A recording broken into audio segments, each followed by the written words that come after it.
morning, or should I say good afternoon, y'all? Ooh. Okay, so I'm on my iPad, which I only have 10%. Whew. Guys, everything is dead. My phone is dead. Whoops. My phone is dead. My backup batteries are dead. Oh, man. I'm trying to rig something up here. Oh, my God. I will be back later, but I just want to come on here and say good afternoon. Late start. I woke up this morning, but I couldn't get out the bed. This old back is trying to give me the blues, y'all. I'm telling you. But we're still pressing our way. We still will bring you content. I have to, so decluttering. Okay, let's talk about decluttering. I have been pretty good. I did pretty good last week decluttering things around the house. So this week, I would try to incorporate decluttering things in my life, things in my spirit. So today, in a few minutes, I have to prepare to do my virtual appointment with my therapist. So that's been a part of decluttering my life because, you know, in our community growing up, they were always against therapy. You know, if you had therapy, you were crazy. But even at this stage of my life, being a senior citizen, I realized that there were a lot of things that was cluttering my life, of cluttering me moving forward.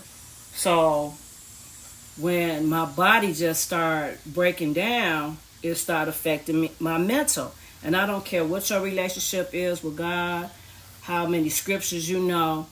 The Bible said first natural and spiritual. So oftentimes we'll put a Christian blanket on everything and say, oh girl, just pray.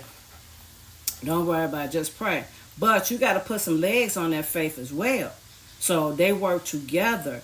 And I can say, having this therapist for the past going on 3 years now have been so eye-opening, have been so refreshing, have really made me pivot and start focusing on myself more so than family, kids, grandkids, issues surrounding me. It has really given me clarity on a lot of things. And sometimes we don't realize that how we process things affect us mentally, spiritually, and physically.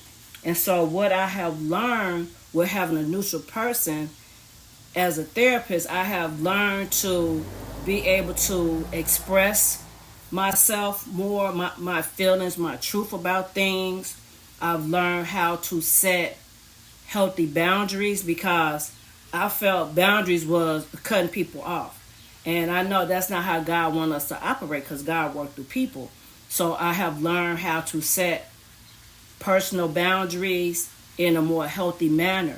Because if you don't speak up for yourself, nobody else will. And if it's times that you have to take a step back or put some space in between you, family, friends, whatever, and they have to respect that. But what I have found is if you take a step back and say, you know, no, I just need to chill, you know, I need to just focus on myself, I may be a little distant, people take it so personal. It has nothing to do with you. What I'm going through has nothing to do with you. And most of the time, I start feeling like I was telling a story. Because oftentimes, you're telling people, but they're really not hearing. Because they're so quick to give you their opinion about how you should do X, Y, Z. And most of the time, that's not the case. But what can say that I have stood on, and I love it, is that if I don't feel like doing something, and I say no, I'm okay with saying no. Because I felt like I was saying yes, but really in my spirit, I didn't want to do something. And the Bible does tell us that we shouldn't do things grudgingly. And I felt like I was just doing stuff to appease people, to keep peace. I didn't want no conflict or anything like that. But yet at the same time, I was doing myself a disservice. I was breaking my own self down. Then in my mind, I'm like, I really don't want to do this. I don't know why I let them talk me into doing this, blah, blah, blah, blah, blah. So all of that matters to decluttering your mind, your spirit, your heart, your life. And you have to be okay with that. Because you can have a ton of people around you and you're still feeling like, why am I here? Nobody's paying attention to me. Nobody's listening to what I'm saying. And I try to give people my undivided attention. When they call me with an issue, whatever, I can't say I'm a very good listener. Because I'm trying to process how you're feeling here. That's why I watch shows like 100 Pound Life, Hoarders, different things, because I'm interested in the psyche. Like, how did this person get there? And most of the time, we're stuck from something traumatic that happened way when we were 5 or when we were 15 or 16. And sometimes none of those feelings or things come to fruition. You could be in a whole marriage and come to find out somebody molested you when you was 5. And that started affecting your relationship. So I am an advocate of therapy. If you feel that you need it, go get it. Because it's for you, for yourself. And never let somebody steal your truth about something. If what they said made you feel a certain kind of way, yes, if you bring it to them and they don't receive it, that's on them. But stand on your truth. If what they said offended you and they're trying to say, well, that wasn't what I meant, and I didn't say it like that, whatever, they can't take back what those words did to you. Y'all could come to some kind of agreement about it. Y'all could squash it, whatever. But don't let nobody change your truth. Because again, if you don't speak up for yourself, you're cluttering your spirit. You're cluttering your mind. Because you're not being honest. When you learn how to be honest in a positive way, you ain't got to be nasty about it. But when you start being positive in an honest way, you're freeing yourself. You're freeing yourself. And that's what we want to do. We want to be free. If we're friends, we should be able to have those hard conversations with people. Just because a person is family, that don't give them a right to treat you any kind of way, talk to you any kind of way. And I noticed that a lot of our older people, our parents, whatever, they have a problem with hard conversations. But growing up, we didn't have a voice. Because it's like, because I said so. No reason or nothing. So, again, that affected how we communicated as adults. That affected how we process things. So, again, sometimes you may need that outside neutral person to help you process things. Help you have a voice for yourself. Stand up for yourself. And it can all be done in love. It can all be done in peace. It don't have to be chaotic. It don't have to be combative or anything. And not only will you feel good about yourself, you still pleasing your God.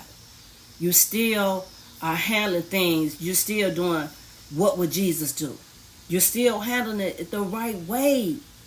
But that's what I have learned, that we don't know how to communicate. We don't know how to have hard conversations. Like at my job that I was at for 10 years, I was the only black there for years. For years. I've never been in that situation. But we got to have hard conversations of our different cultures. And to this day, I love my two Judys. I haven't seen them for a minute. I was thinking about them the other day. We need to do lunch. But I loved having our conversations because we used to be Thelma, Louise, and Madea. And we had a great time. A great time. We had hard conversations about our different cultures. A lot of things, they were only exposed to their culture. Some of them never even go outside of their neighborhood. So they believe things that they saw on TV. So naturally, we were stereotyped. They asked me about our hair and how can a braid swim in a pool and not detach for somebody's hair. I explained all of that to them. Our different neighborhoods and things like that. We had hard conversations. Ebonics, everything. And I love them. And that's what I said. I think we already know prejudice is a learned behavior. We're not born prejudiced. That behavior is learned, because at the end of the day, we're all the same. We all bleed the same blood. We just were raised up different. But that's why a lot of younger people, they know how to communicate with other cultures because they don't see all the black and white as, you know, with the baby boomers or older, whatever. So again, be free. Don't let nobody or nothing clutter your spirit. Not even your children, not even your significant other. So that's all a part of us decluttering this week. So this week I will be decluttering, hopefully this hair, get my hair redid. Get these beat up nails redone. You know, do some things for myself other than just around the house. But I will have a part 2. Again, I told you guys I will be out here in the garage going through some of these containers.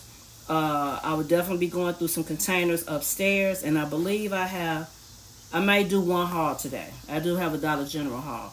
So it's almost time for me to prepare for my appointment.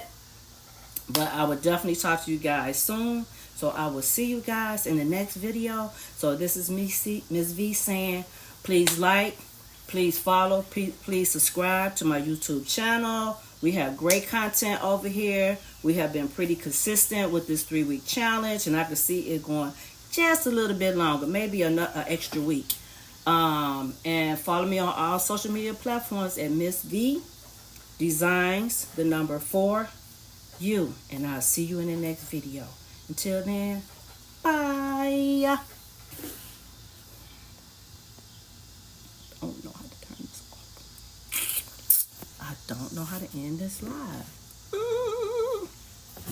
Oh boy. Oh boy, oh boy, oh boy, oh boy, oh boy. I don't know how to end this live, y'all.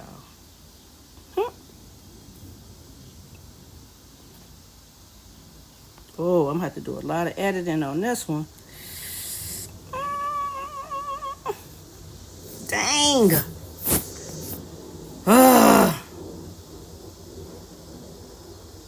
Oh, Lord.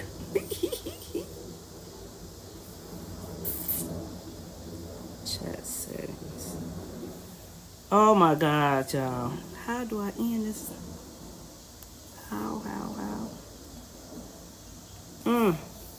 Oh, shoot. Hold on. There it is right there.